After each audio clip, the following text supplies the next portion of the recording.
Bonjour et bienvenue dans Le Bruit des pages, le podcast qui vous parle de lecture sans fioriture. Salut Marine, comment ça va ? Salut Catherine, ça va très bien et toi ? Écoute, moi ça va bien, je me prépare pour la dernière ligne droite avant les fêtes. Et Le Bruit des pages aussi d'ailleurs, parce que pour cet épisode de décembre, on s'est mis en mode Mère Noël et on a décidé de vous faire un petit cadeau avant l'heure. C'est ça, cette année pour Noël, on a décidé de vous donner les rênes du podcast. Quelques petits sondages sur Insta et hop, c'est vous qui avez choisi les livres dont on va vous parler aujourd'hui. Alors d'abord, merci beaucoup pour votre participation. En toute honnêteté, certains résultats nous ont un peu surprises. Mais bon, on est super contente de cette sélection. Et donc, sur votre décision, nous allons parler dans cet épisode de Noël de Demain et demain et demain de Gabrielle Zevin, Vénère, être une femme en colère dans un monde d'hommes de Taous Merakchi, Miniaturiste de Jessie Burton et la BD Le Monde sans fin de Jean-Marc Jancovici et Christophe Blain.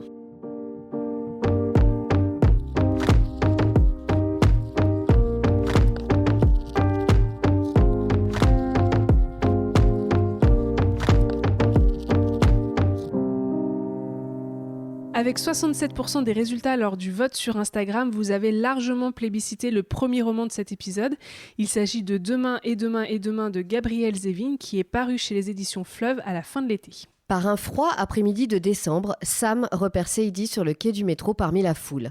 Ils ne se sont pas vus depuis des années, mais jamais ils n'ont oublié leur première rencontre à l'hôpital. Sam se remettait d'un accident, Sadie venait voir sa sœur malade et ses deux enfants passionnés de jeux vidéo se sont mis à refaire le monde.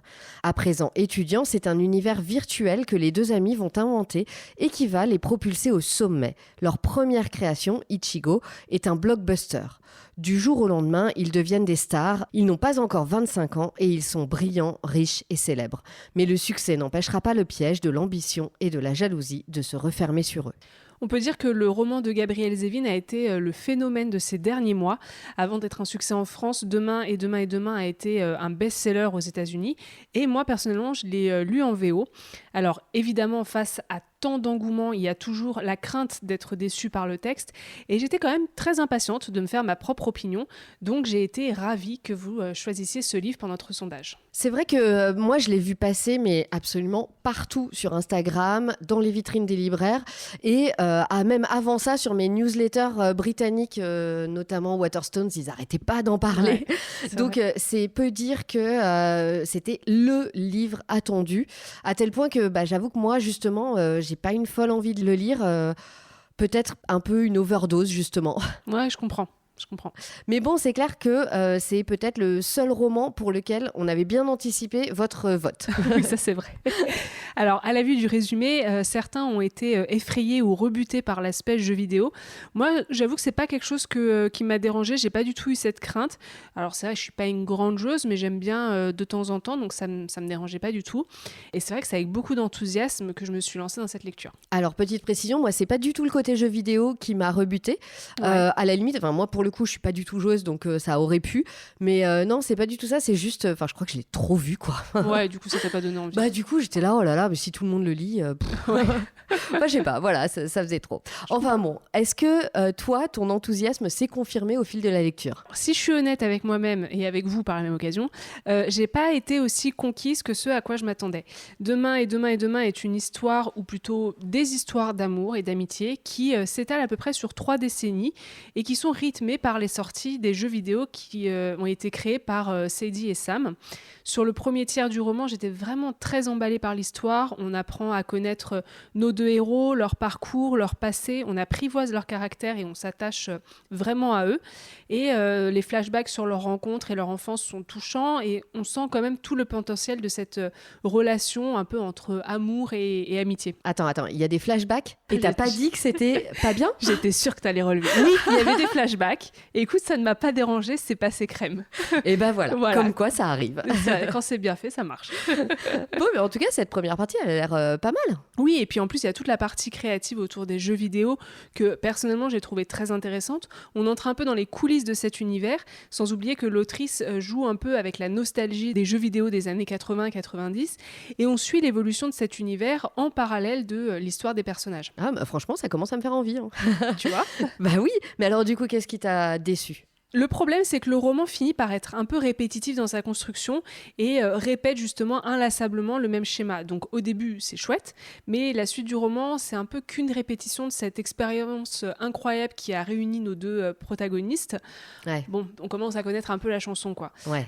Et c'est là que le roman a commencé à m'ennuyer, le rythme ralentit, et même si quelques péripéties nous empêchent de totalement abandonner le roman, j'étais pas non plus à fond dans l'histoire. Ah oui, ok. Donc c'est dommage. On sent que l'autrice a énormément voulu s'attacher à la psychologie de ses personnages et du trio qui est formé par Sam, Sadie et Max, qu'on n'oublie pas, qui est leur meilleur ami.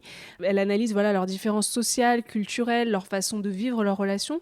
Mais ce qui est dommage, c'est qu'il y a un manque d'évolution dans chaque arc narratif, surtout ceux de Sam et Sadie. Je me demande si Max n'a finalement pas été mon personnage préféré, parce que lui, son parcours, il m'a semblé plus intéressant que les autres. Il y a une question que je me pose. En fait, c'est une histoire d'amour ou c'est une histoire d'amitié ? C'est entre les deux. Ok. C'est entre les deux. C'est ça joue, ça balance de l'un à l'autre. Enfin, je vais pas trop spoiler non plus l'histoire. Non. Ouais. Mais voilà, c'est tout le suspense un peu, on va dire, du roman, quoi. Ok, d'accord. Amour-amitié. Ouais, voilà. On va dire ça comme ça. Ok, donc bon, lecture en demi-teinte du coup pour toi. Ouais, finalement, c'est une lecture qui est assez frustrante parce qu'il y a vraiment de bons éléments de départ. L'autrice nous parle de handicap, de misogynie, surtout dans le milieu du jeu vidéo dans lequel Sadie va avoir beaucoup de mal à se faire une place. Mais souvent, toutes ces allusions, ça reste un peu sans conséquences réelles. Elles sont en fond de tableau, sans vraiment émerger sur la toile. Et puis alors, désolée, je vais spoiler un tout petit peu. Donc pour celles et ceux qui veulent lire le livre, bouchez-vous les oreilles quelques secondes. Mais il y a un des personnages secondaires qui, moi, m'a posé problème parce qu'on le présente au début comme un homme un peu malsain. Et tout ça est balayé d'un revers de main à la fin du roman. Donc moi, j'étais vraiment très très surprise par ce retournement de situation. Et puis au final, ça montre à quel point l'histoire, elle tourne un peu en rond. Donc Ouais, Gabrielle Zevin n'a pas su aller jusqu'au bout, quoi. Exactement. Ce livre, ça m'a un peu fait penser à deux autres romans qui abordent aussi les relations amicales et amoureuses, les différences sociales, tout ça. Et d'ailleurs, je les classe un peu aux extrêmes l'un de l'autre en termes de plaisir de lecture. Donc ça m'a fait penser à Normal People de Célie Rooney que j'ai abandonné très vite parce que je m'ennuyais beaucoup trop. Attention, parce que là, tu vas te faire beaucoup d'ennemis en disant ça. Je m'attaque à un monument, je sais, mais je crois que je ne suis pas allée au-delà des 20 ou 30 pages, un truc comme ça. J'ai lâché l'affaire assez vite. Moi, j'avais même pas eu envie de commencer. Ouais. Donc, j'y suis allée, tu vois, je me suis dit, allez, quand même, faut essayer. Et puis non, en fait, pas du tout. Et puis, alors, l'autre roman auquel ça m'a fait penser, c'est la famille Anne de Min Jin Lee, que par contre, j'avais vraiment adoré. Ça avait été un énorme coup de cœur. Je l'avais lu pendant mon année de lectrice Charleston. Et ça, pareil, c'est un peu sur les mêmes thématiques, tout ça. Et franchement, là, je vous le conseille, il est vraiment très très chouette. Et en fait, si je devais faire un classement, je crois que je mettrais le roman de Gabrielle Zevin au milieu de ces deux-là. Donc je ne l'ai pas abandonné. Ni pour ni contre. Voilà, mais ça n'a pas été un coup de cœur non plus. Bon, écoute, c'est déjà mieux que pour Sally Rooney. C'est ça, exactement. On change totalement de style avec l'essai Vénère, être une femme en colère dans un monde d'hommes de Taous Merakchi, publié par Flammarion. J'avoue que j'avais très envie de le lire, mais je n'avais pas du tout parié sur celui-là pour votre choix. Donc je suis très contente d'avoir eu une bonne raison de me plonger dedans. Parce que je suis une femme, j'ai peur de sortir seule la nuit, de porter des vêtements qui me plaisent, d'exprimer mon opinion ou mes émotions. Ces peurs sont à l'origine d'une immense colère que j'essaie de contenir tant bien que mal. Cette colère, ça fait désormais 34 ans que je vis avec et qu'elle me ronge les tripes au point de se retourner régulièrement contre moi. Lassée d'être seule à en subir les conséquences, j'ai donc cherché à comprendre quelles en étaient les origines et les éléments déclencheurs afin de l'assainir et de la diriger non plus contre moi-même, mais contre ceux qui la méritent. Taous Merakchi prend ici la parole pour toutes les femmes qui n'en peuvent plus d'avoir peur, de ne pas être prises au sérieux et de devoir toujours se justifier. Ce livre est dédié aux harpies, aux gorgones, aux ogresses, aux monstresses, aux hystériques, aux camionneuses, aux folles alliées, aux mal baisées, etc., etc., etc. Il suffit de lire la dédicace au début de Vénère pour être instantanément dans l'ambiance. Ça, c'est le cas de le dire. Ça commence quand même très très fort et clairement ça va pas se calmer. Ok, on est prévenus. Voilà, moi j'étais déjà vendue, rien qu'en lisant ça, première page, ok c'est bon. Moi j'ai adoré cette dédicace, je l'ai trouvée vraiment super. Et c'est vrai qu'elle nous donne vraiment le ton de cet essai de Taous Merakchi qui est en colère, au cas où le titre ne vous aurait pas déjà mis la puce à l'oreille. Et si vous ne l'étiez pas, vous aussi, avant de lire cet essai, il y a de grandes chances pour que vous le soyez en ressortant quand même.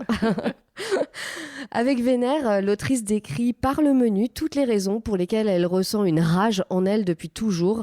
Alors sexisme, patriarcat, place des femmes dans la société, dans l'espace public, consentement, et j'en passe. Bref, tout plein de choses qui ont tendance à nous énerver un petit peu, voire nous donner envie de tout casser. Ouais, tu m'étonnes, un peu beaucoup même. Ouais. Donc c'est un essai dans lequel on se retrouve facilement, j'imagine. Alors oui, c'est sûr, on se retrouve beaucoup dans la colère de Taous Merakchi. Elle énumère tous les petits, entre guillemets, trucs du quotidien d'une femme qui sont injustes et inégalitaires. Je parlais de l'espace public, évidemment, c'est un espace public qui est quand même majoritairement fait pour les hommes. Le fait d'être toujours vigilante dans la rue, la peur, le fait de devoir faire attention à tout, ne pas s'énerver parce que sinon on passe pour des hystériques, et j'en passe. On a toutes, à un moment, plus ou moins vécu ça à divers degrés. Et évidemment, ça nous parle et on comprend pourquoi Taous est vénère. Cet essai, c'est vraiment un cri, une rébellion contre cet ordre établi, ce patriarcat qui semble immuable. Et c'est aussi un patriarcat auquel, en gros, toutes les femmes doivent s'adapter parce que c'est comme ça. J'ai beaucoup aimé le fait que ce soit très concret, c'est une écriture directe, sans fioriture, incisive parfois. Taous Merakchi raconte des anecdotes qui lui sont arrivées, des réflexions, des sensations. Bref, de l'universel, Taous Merakchi va vers l'intime pour essayer de comprendre quelles sont les origines de cette colère et pour mieux la dompter et revenir à l'universel de la situation des femmes dans notre société aujourd'hui. C'est un essai que j'ai lu juste après avoir lu les BD de Liv Strömquist, dont on vous a parlé dans l'épisode précédent. Ouais. Et finalement, j'ai retrouvé pas mal de choses que j'avais lues aussi dans les BD, mais en version super abordable et sans toutes les notes de bas de page. Ah oui, les fameuses notes de bas de page, moi qui m'ont un peu perdue. Ouais. Donc dans Vénère, c'est un peu plus accessible. Voilà, c'est plus accessible, complètement. Alors je dirais que c'est à la fois quelque chose de positif, mais aussi, je pense que c'est ça que je reprocherais au livre. L'autrice nous raconte pourquoi elle a une telle colère en elle, et elle le fait avec des mots simples, sans circonvolution, elle va droit au but, pas de chichi. Mais j'ai trouvé que parfois, ça allait presque vers l'énumération d'une longue liste de tout ce qui ne va pas, sans aller plus loin, tu vois. Pour moi, en tout cas, je dirais qu'il m'a manqué une petite analyse un peu plus poussée et peut-être aussi des propositions de solutions, quoi. C'est vrai que c'est dommage. Après, c'est pas non plus la promesse de l'essai. Non, c'est sûr. Et surtout, c'est quelque chose qui a aussi déjà été fait par plein d'autres personnes. Donc, peut-être que c'était pas nécessaire de le refaire pour la énième fois. Mais bon, Taous Merakchi est vraiment très, très vénère quand même. En lisant le livre, je me suis souvent dit qu'elle allait loin et que clairement, elle avait du mal à gérer sa colère. Bon, ce que d'ailleurs, elle n'hésite pas à reconnaître. Elle est honnête avec ça. Voilà, elle est complètement honnête avec ça. Elle le dit et c'est aussi pour ça qu'elle a écrit le livre. Alors, moi aussi, je suis vénère, mais j'ai pas l'impression que ça me bouffe autant que ça la bouffe. Et aussi que toutes mes interactions sociales soient dictées par cette rage, comme ça semble être le cas pour Taous Merakchi, ou en tout cas comme elle en parle dans le livre. En tout cas, clairement, je pense que ce livre, c'est un livre thérapie pour l'autrice. Ça donne cette impression un petit peu quand on parle. Ouais. Moi, c'est comme ça que je l'ai ressenti. Et alors, la thérapie, ça peut y aller fort. Elle en profite pour dégainer. Les hommes en prennent pour leur compte et c'est pas des balles perdues. Taous les met en joue et vise juste. Et bon, j'avoue que parfois, c'est assez jubilatoire quand même. Bon, on va pas se mentir, c'est vrai que ça fait du bien de les voir remis à leur place de temps en temps quand même. C'est exactement ça, ouais. Et puis, c'est notamment le cas dans un chapitre où elle fait l'éloge de la misandrie et un plaidoyer pour la sororité. Tu imagines que j'ai adoré ce chapitre ? J'imagine bien, ouais. Comme c'est un thème que j'adore, pour moi, la sororité, c'est bien plus que créer des liens avec un groupe de copines. C'est pour moi quelque chose qui est, ou qui en tout cas devrait être universel entre vraiment toutes les femmes. Et justement, pour illustrer ça, je voulais vous raconter cette scène qui m'est arrivée dans le métro alors que j'étais en train de lire Vénère. Donc j'arrive dans le métro, je m'installe, je sors mon bouquin. Et là, je lève les yeux et il y avait une fille installée en face de moi qui voit le livre et elle check le livre, elle me regarde et clairement, on a échangé un sourire de connivence, genre ah ouais, toi aussi. Hein. Je vois tout à fait le genre. Et franchement, c'est quelque chose qui ça a fait ma journée, quoi. J'étais en forme pour aller au boulot. Ça m'a vraiment trop touchée et j'ai adoré. Ça donne un petit coup de peps. Voilà, c'est ça. Tu te dis, je suis pas toute seule quand même. Bref, je vous conseille cet essai qui mérite de souligner tout ce qui ne va pas encore aujourd'hui dans ce monde fait pour les hommes. Il faut juste savoir que donc vous risquez d'être assez vénère après l'avoir lu. Et d'ailleurs, il se trouve qu'on est complètement dans l'actu parce que Taous Merakchi vient tout juste de sortir un nouvel essai qui s'appelle Le Pan et qui est paru chez J.C. Lattès. Dans ce livre, Taous part sur les traces de son prénom qui signifie donc Pan en kabyle et c'est l'occasion de partir aussi à la recherche de sa propre identité. Donc encore un thème qui me plaît beaucoup. Ça a l'air différent mais très intéressant. Ouais, moi je l'ai du coup je l'ai à la maison qui m'attend et je pense que je vais le lire dans pas longtemps. Cool, tu nous diras. Ouais. Pour notre lecture commune, on s'est dit qu'on piocherait dans les livres arrivés en 2e position. On avait donc le choix entre May Chance de Jim Fergus et Miniaturiste de Jessie Burton. C'était pas facile, mais on a finalement opté pour Miniaturiste. Le roman est édité par Gallimard et existe en poche chez Folio et en VO chez Picador. Nella Hortman n'a que 18 ans ce jour d'automne 1686 où elle quitte son petit village pour rejoindre Amsterdam et son mari Johannes Brandt. Homme d'âge mûr, il est l'un des marchands les plus en vue de la ville. Il vit dans une opulente demeure au bord du canal, entouré de ses serviteurs et de sa sœur Marine, une femme restée célibataire qui accueille Nella avec une extrême froideur. En guise de cadeau de mariage, Johannes offre à son épouse une maison de poupées représentant leur propre intérieur que la jeune fille entreprend d'animer grâce au talent d'un miniaturiste. Les fascinantes créations de l'artisan permettent à Nella de lever peu à peu le voile sur les mystères de la maison des Brandt, faisant tomber les masques de ceux qui l'habitent et mettant au jour de dangereux secrets. Rien que le résumé, ça promet du mystère, des secrets, le tout dans le Amsterdam du XVIIe siècle. Autant vous dire que moi, j'ai pas hésité longtemps à découvrir ce roman. En plus, je l'ai trouvé à Londres en VO avec une couverture incroyable et franchement, il en fallait pas plus pour me convaincre. Ouais, il est vraiment super beau. Ouais. J'adore. Alors moi, ce roman, je l'ai lu en VO aussi d'ailleurs, mais il y a un moment, en 2017, donc ça remonte un peu. Et j'ai retrouvé, à l'époque, j'avais écrit une critique sur ce roman et j'avais dit, c'est ma meilleure lecture de 2017. Pas mal. Voilà. Du coup, je voulais quand même me le remettre en tête. Et puis bon, meilleure lecture de 2017, je me suis dit, allez, je me le refais. Donc je l'ai relu pour le podcast et j'avoue que à nouveau, j'ai beaucoup aimé cette lecture. Cool. Dans ce roman, tout commence avec l'arrivée de Nella à Amsterdam, donc pour rejoindre la demeure de l'homme qu'elle vient d'épouser, Johannes Brandt. Et le moins que l'on puisse dire, c'est que cette première scène nous plonge directement dans l'ambiance froide et mystérieuse de cette maison très étrange. Dès le début, moi j'ai été intriguée par les personnages, l'atmosphère de la maison, mais aussi de la ville qui est si bien décrite par Jessie Burton. Grâce aux descriptions de l'autrice qui sont très visuelles, on se projette tout de suite dans les rues de cette Amsterdam protestante et commerçante où la religion et le commerce finalement font loi. Ouais. J'ai vraiment adoré découvrir tout le système de cette ville marchande du XVIIe siècle, avec ses canaux, ses marchandises qui viennent de l'autre bout du monde. Et on imagine tout à fait l'agitation et l'effervescence des rues. On sent qu'il y a eu quand même un énorme travail de recherche de la part de l'autrice pour être au plus fidèle du contexte historique. Et on a un peu le sentiment de se promener dans le tableau de l'un de ces peintres flamands si caractéristiques de cette époque. Ah oui, complètement, ouais. Et je suis d'accord, je trouve que Jessie Burton dépeint parfaitement le Amsterdam du XVIIe siècle et surtout la société amsterdamoise de cette époque. Elle nous plonge réellement dans cette ambiance, on s'y croirait, quoi. Totalement. Et puis, c'est ce que tu disais, dès le début, le récit est vraiment plein de promesses. Il y a du mystère, il y a même un peu de surnaturel, de magie. Comment ce miniaturiste en sait autant sur Nella et les Brandt ? C'est quand même très étonnant, très bizarre et tout cela est super bien entretenu tout au long du roman. J'ai d'ailleurs trouvé que le lire une seconde fois était même encore mieux.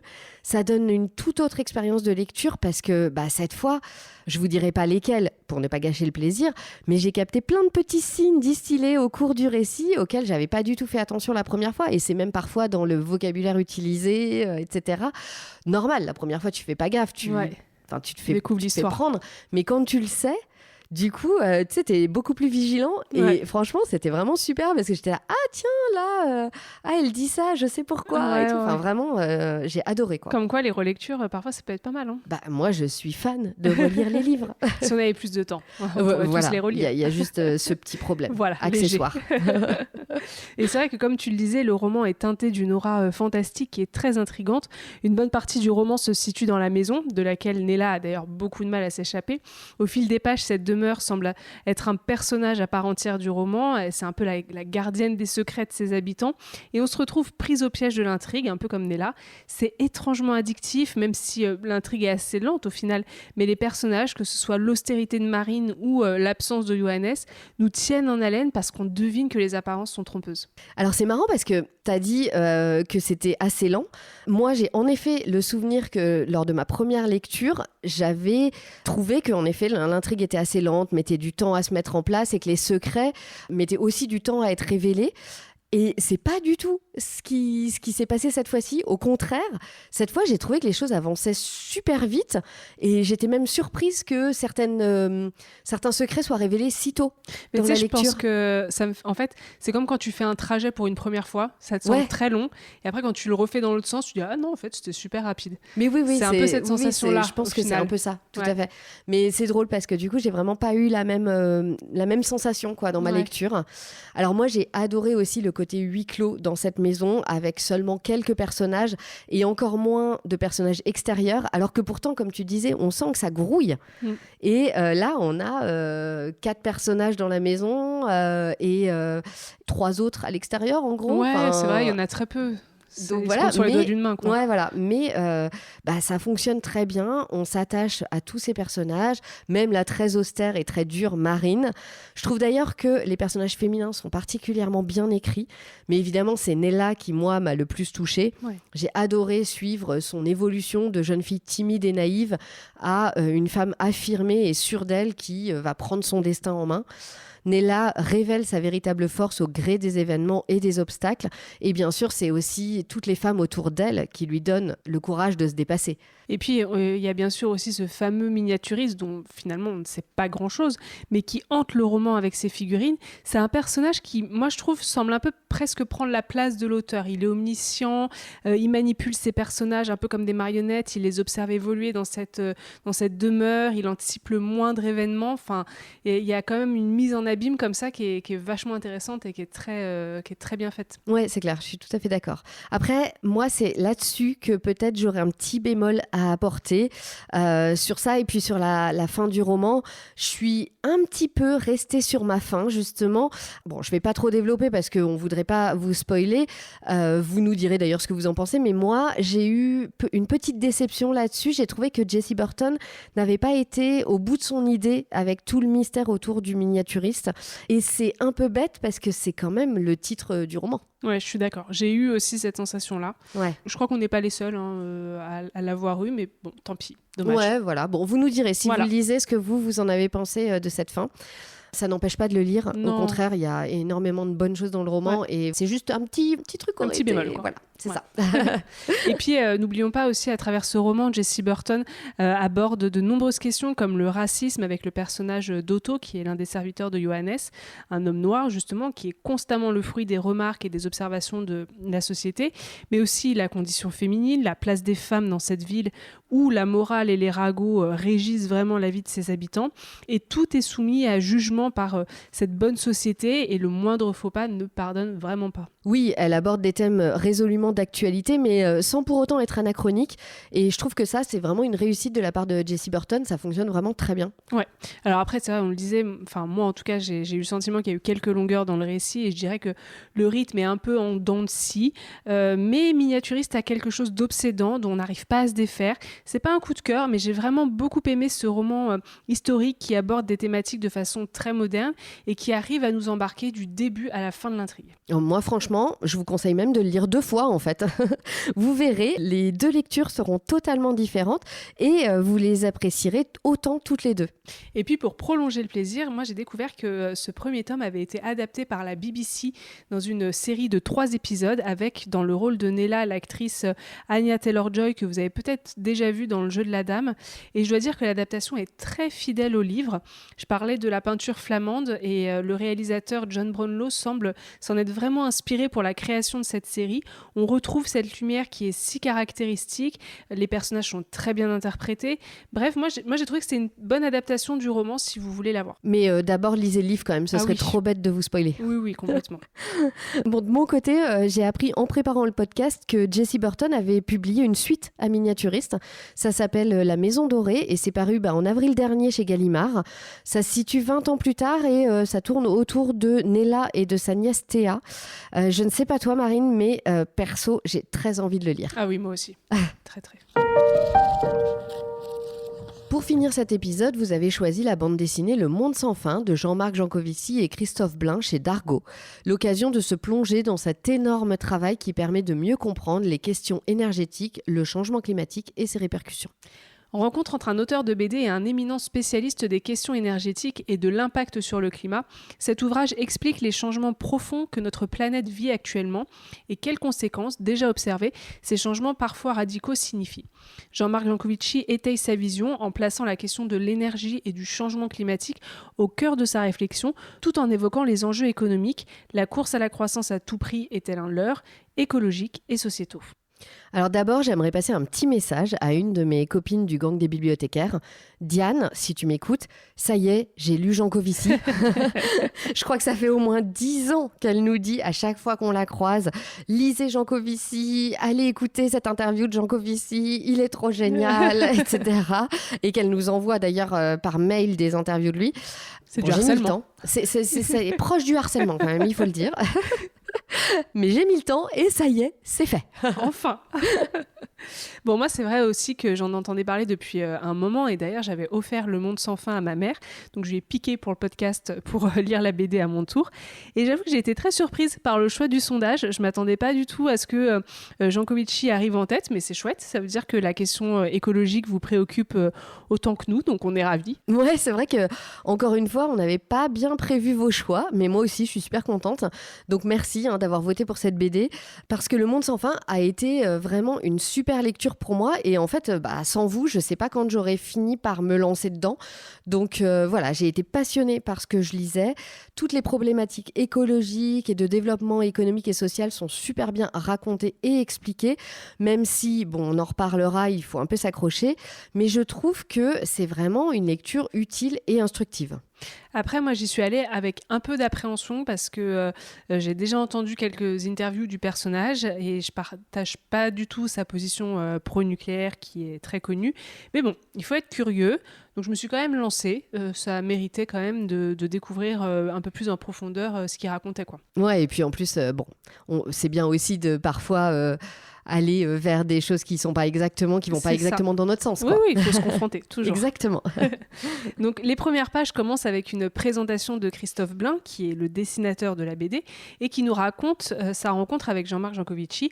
Tout de suite, on comprend que c'est ce dernier qui aura évidemment la première place dans la BD, celle du maître qui enseigne à l'ingénu Christophe Blain, dont le rôle est un peu d'apporter un peu de légèreté et surtout de se mettre à la place d'un lectorat lambda non scientifique, genre nous, ouais, voilà. en posant les questions entre guillemets bêtes. Oui, tout à fait. Et ce dialogue entre les deux hommes rend la lecture, sinon facile, au moins fluide.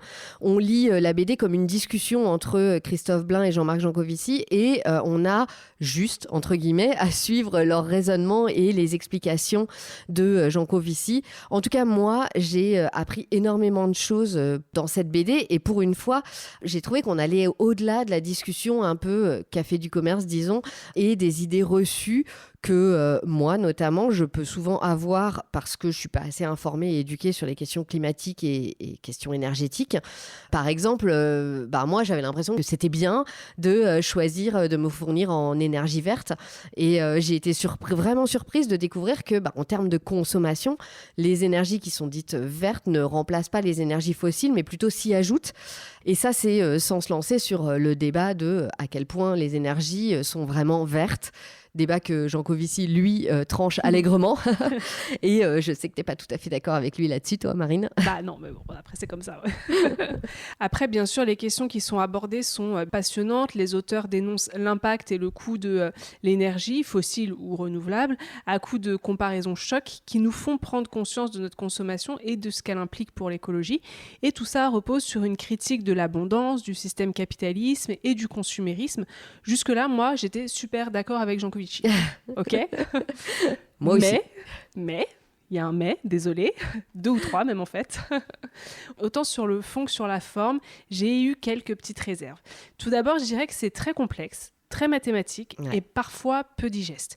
Je pensais que les interventions de Christophe Blain rendraient la chose un peu plus pédagogique justement, mais on va pas se mentir, faut s'accrocher, il y a beaucoup de chiffres, beaucoup d'infos, peut-être même un peu trop, si bien qu'on n'arrive plus à retenir, il y a énormément de thèmes abordés et parfois j'avais l'impression que ça partait un peu dans tous les sens, sauf que moi j'étais loin derrière, j'avais du mal à rattraper le retard, j'étais obligée de courir et franchement c'est pas très agréable en tant que lectrice. Oh attendez, ouais, voilà, j'arrive. C'est ça.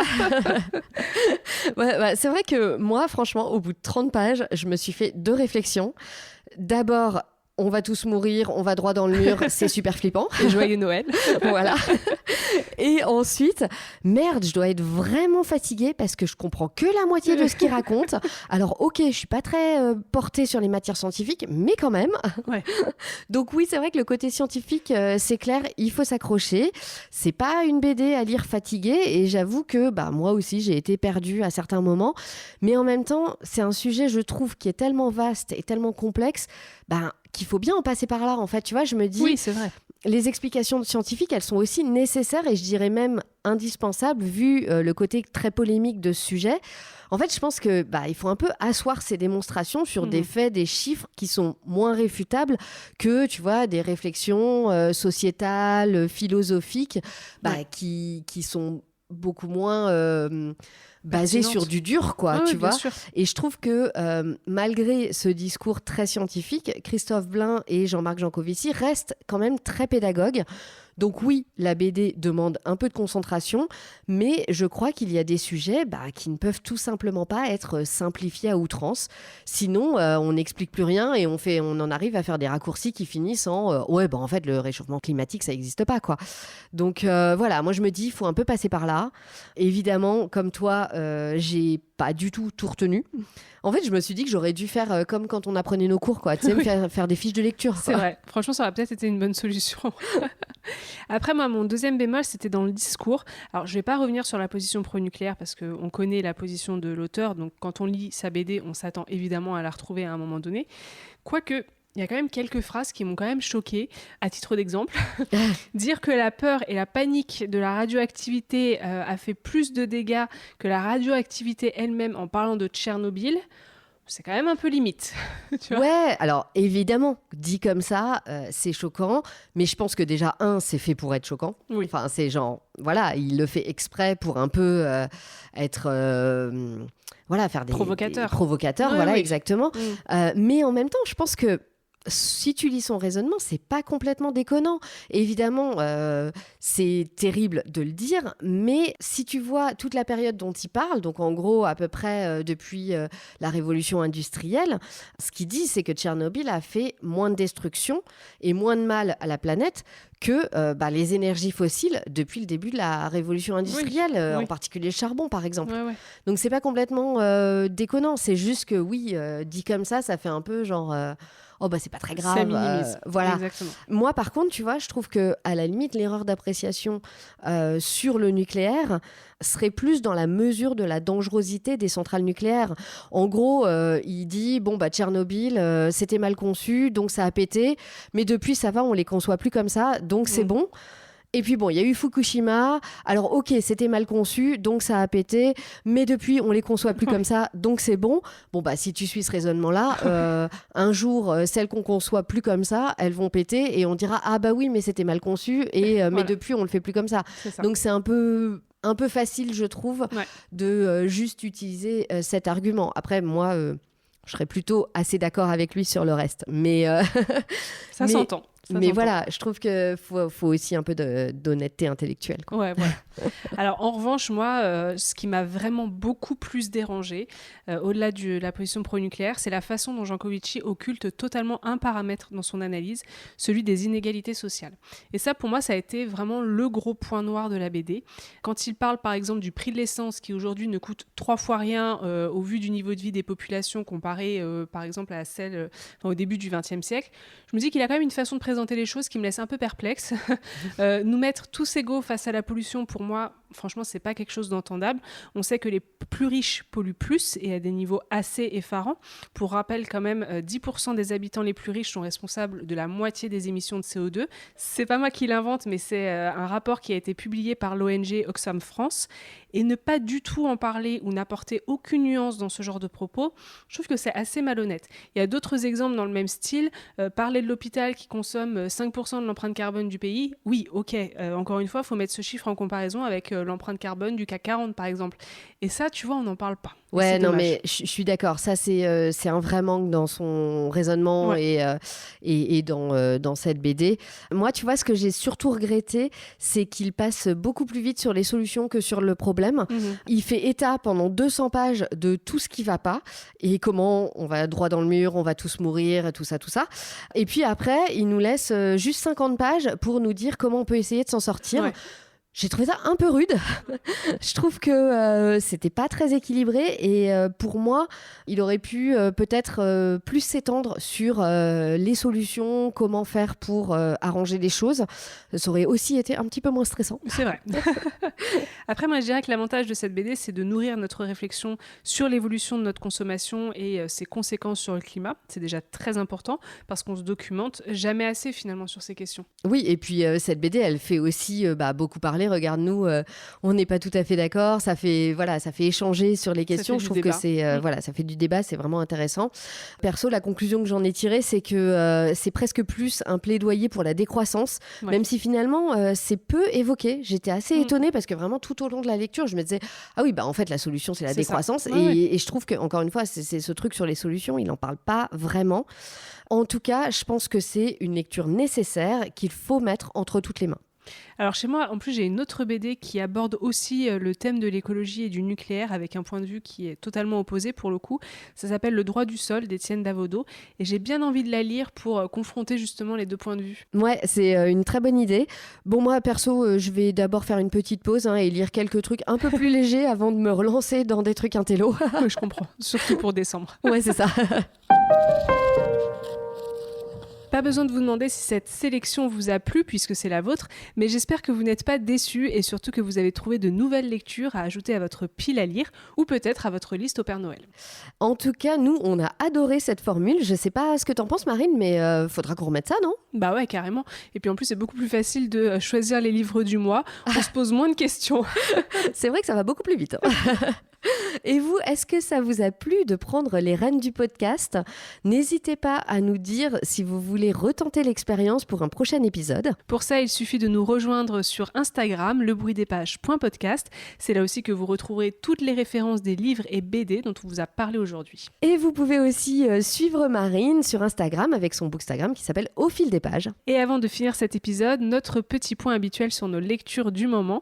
Alors Catherine, qu'est-ce que tu lis ? Alors moi, j'avais envie de prolonger les lectures de cet épisode de Noël et du coup je me suis plongée dans le roman qui est arrivé en deuxième de vos choix pour moi, May et Chance de Jim Fergus.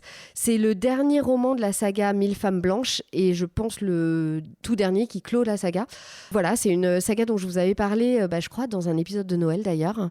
Oui. Et je suis trop contente de me replonger dans cet univers, de retrouver tous ces personnages que j'avais adorés sur déjà 3 livres. Faut vraiment que je me lance dans cette saga. Ouais. C'est génial. Et toi alors, Marine?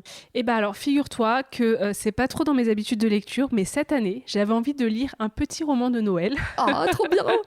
Alors, j'ai choisi Un lama pour Noël de Céline Olinsky, que j'aurais dû lire cet été en tant que lectrice Charleston, mais j'ai pas du tout eu le temps. Alors, je me rattrape maintenant. Ah bah trop bien. Moi, c'était mon second choix, peut-être un petit chick lit de Noël. Ah bah oui. Christmas Wedding. J'adore les titres. Ah bah,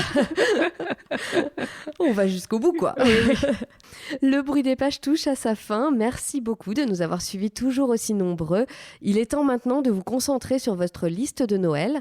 De notre côté, si vous voulez nous faire un cadeau, c'est facile. Likez le podcast, mettez-nous plein d'étoiles et de commentaires sur les plateformes d'écoute. Et surtout, parlez de nous autour de vous. Voir notre petite communauté grandir chaque mois, c'est notre plus beau cadeau. Avant de se quitter, on voulait vous parler des prochains épisodes du podcast pour 2024. Petit changement de vie oblige. On a décidé de faire évoluer un peu la formule du bruit des pages avec un contenu différent de ce qu'on fait d'habitude. Rassurez-vous, on vous parlera toujours de nos lectures. Mais pas que.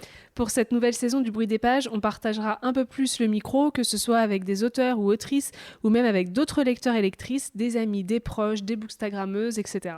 Oui, ce sera l'occasion d'élargir un peu nos horizons, de découvrir d'autres styles et d'autres genres. Et on espère que cette nouvelle formule vous plaira. En tout cas, nous, on a hâte de débuter cette saison 2 avec vous. Allez, on se retrouve en janvier pour une nouvelle année et une nouvelle formule du podcast. On espère que vous continuerez à nous suivre avec autant de plaisir.